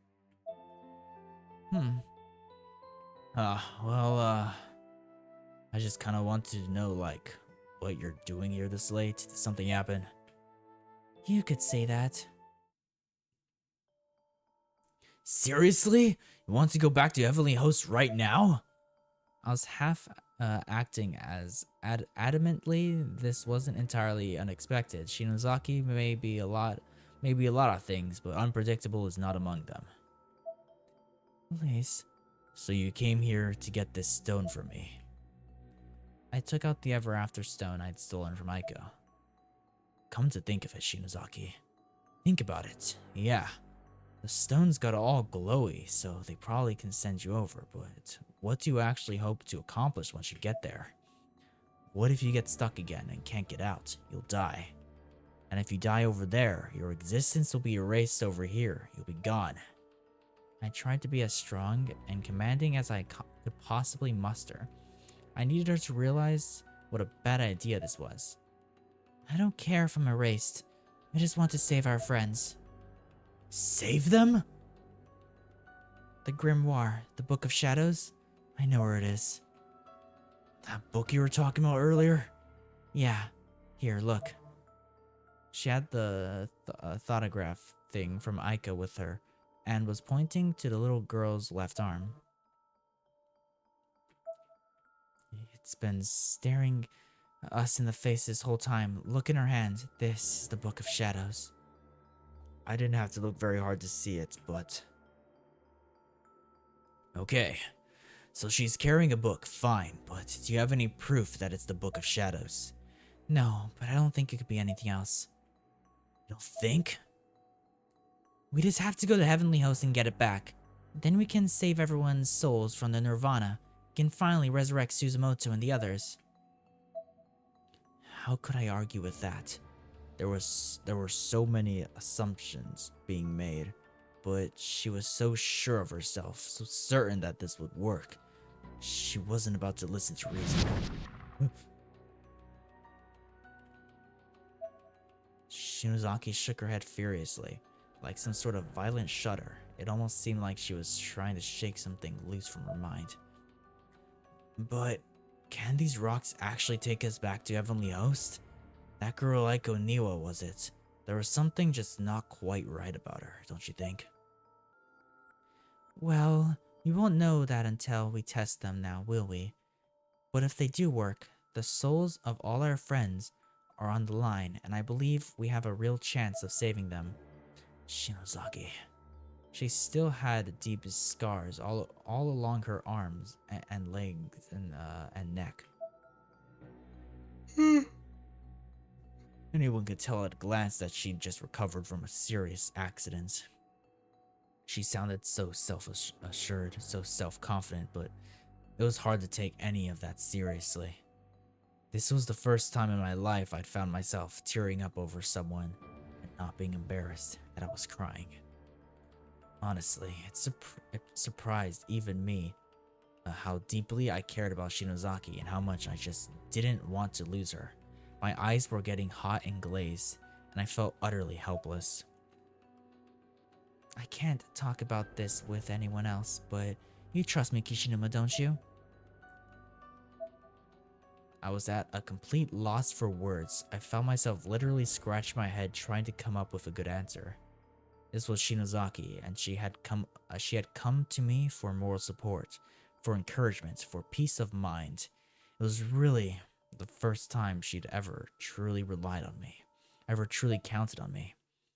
I knew that what I had to do. Damn it.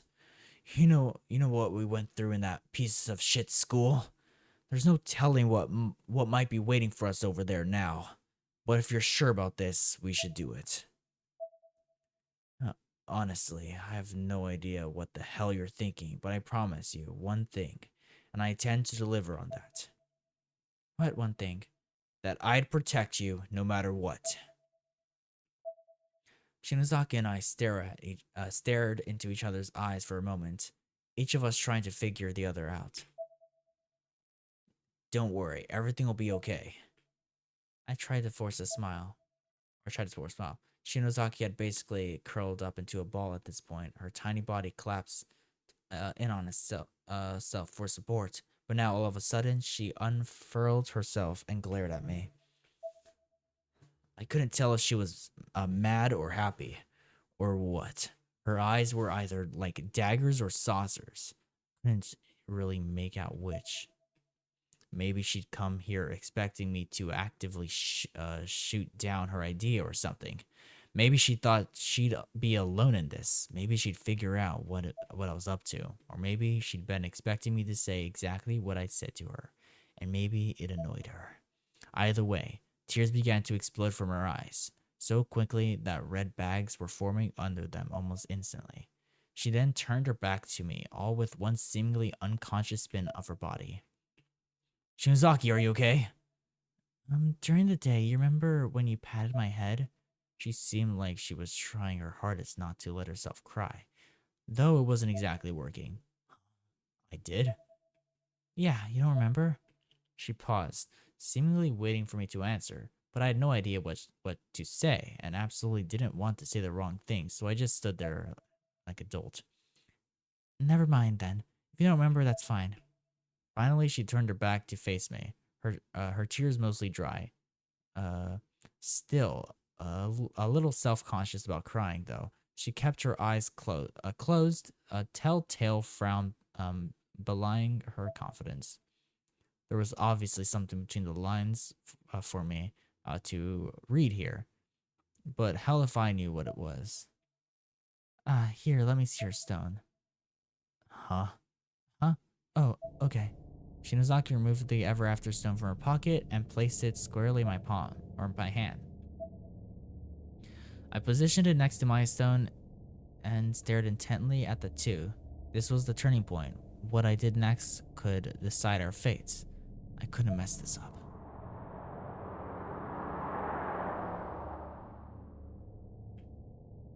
Outside window, I could still hear the sound of construction vehicles driving by. It was now or never. Ah! In a close to one solid motion, as I could manage, I opened my window and chucked the two stones out into the road. Hey! I timed it perfectly and my aim couldn't have been better. Another truck was just about to pass by and the stones were immediately in its path. The sound I heard next was a satisfying crunch. It was the sound of delicate glass like rocks breaking into tiny pieces.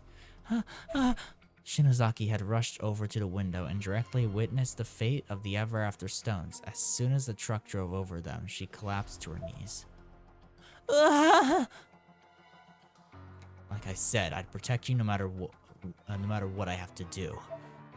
Grr. I couldn't even finish my sentence before Shinozaki's palm slammed on my face. With an incredible force, the loud smack of flesh on flesh echoed through the room.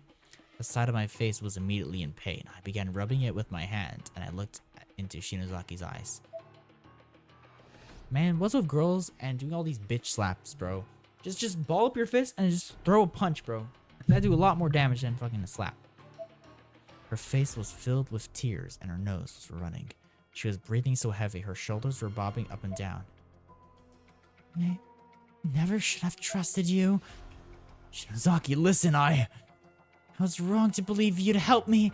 I should have known better. I was absolutely hysterical with rage. You think I could just stand by and let you go back there? Back there? It was my turn to fire back now. I was certain I'd done the right thing. How do you even know for sure the book is there? And how did you intend to get it back from that girl once you got there? Going over there without a plan would be certain death. I hate you. You're an ass, a delinquent, a worthless piece of shit. Oh fuck. Leaving with those hurtful words, Shinozaki then pushed past me and ran out my room, crying like a child the whole way. I stood back up again, rubbing my cheek where it had been slapped. Worthless piece of shit.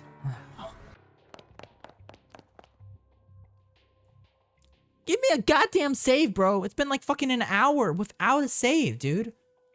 Please, please, God, where are they? Right there. Interact with it. How do I fucking interact with it? How do I interact with it? Oh, right there. Right fucking there. How the fuck do I interact with them? There we go. found them. They're okay. They were run over by a truck. Why would that matter? Those aren't just any old stones. Or what? You. This fuckboy. The method is in your grasp now. Rest from the opposition. Now it's time to indulge in what you've won, to push forward and put that method to the test. You can make the jump now. You're so much more than those filthy peasants. You can surpass them. You can interject your own will into the fabric of this world. Are you on my side then? Shinozaki! Kishinuma! I'm miles ahead of this trash. Huh? Who the hell are you? It's that guy I passed in front of Shinozaki's place. They're still intact? Damn it! Shinozaki, give them to me. No! This has to stop. You can't go over there. How many times do you think you can cheat death before death wins? No! Hand them over, damn it! No! Gah!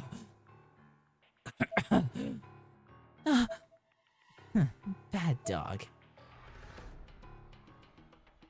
Ayumi, you asked if I was on your side. I am. I am your guardian.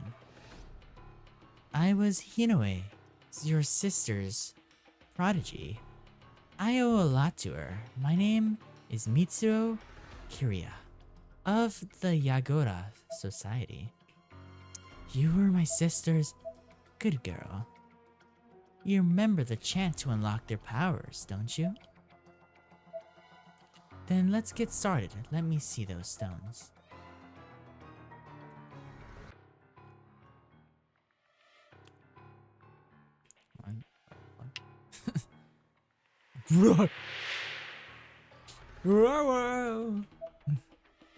Hold on tight to me and here.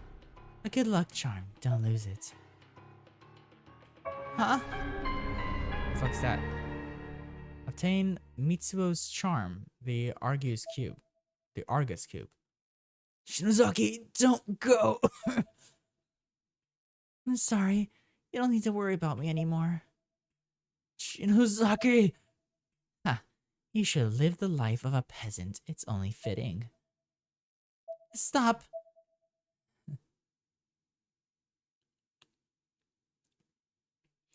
Nirvana, I summon the dead! Shinozaki! Whoa. Dude, there better be a save immediately after I gain control again, bro. This can't be happening. Shinozaki! Shinozaki! Damn! Why? God damn it!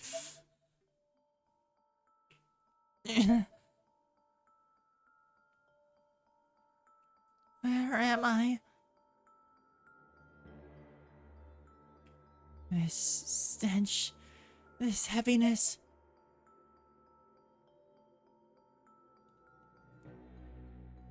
Damn, been so long since I've actually seen, space like this, bro. It's definitely Host. Mitsuo, where are you? The After stones. They're gone! What do I do now? Mitsuo must still have them, but without them, without those stones, I can't get back. Mitsuo. I'm all alone in the school again. God! No, I can't start panicking. He's here somewhere. I'll find him. It's just how it happened last time, too. Uh-huh. Ah!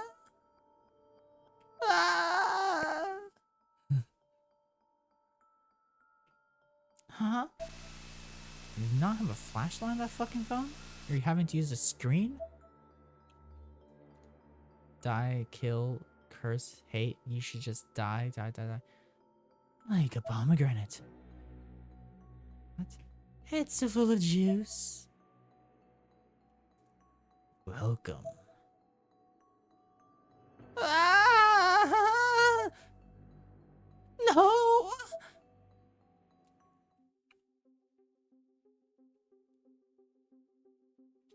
Bro. How the fuck do I save, bro? Okay. So that does that. Inventory? I have nothing in my inventory. Bro. Fucking hate fucking, you know, how these games just don't give you the option to save. Like, you have to find the stupid ass, stupid ass candles. It wasn't this dark last time. Oh.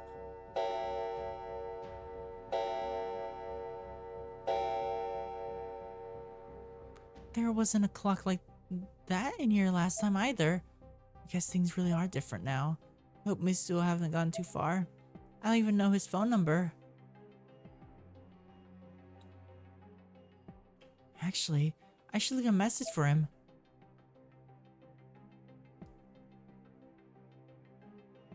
Oh, yes. It's Ayumi, please call me. Good enough, I think. Now let's see if I can find him anywhere. Fucking finally, dude.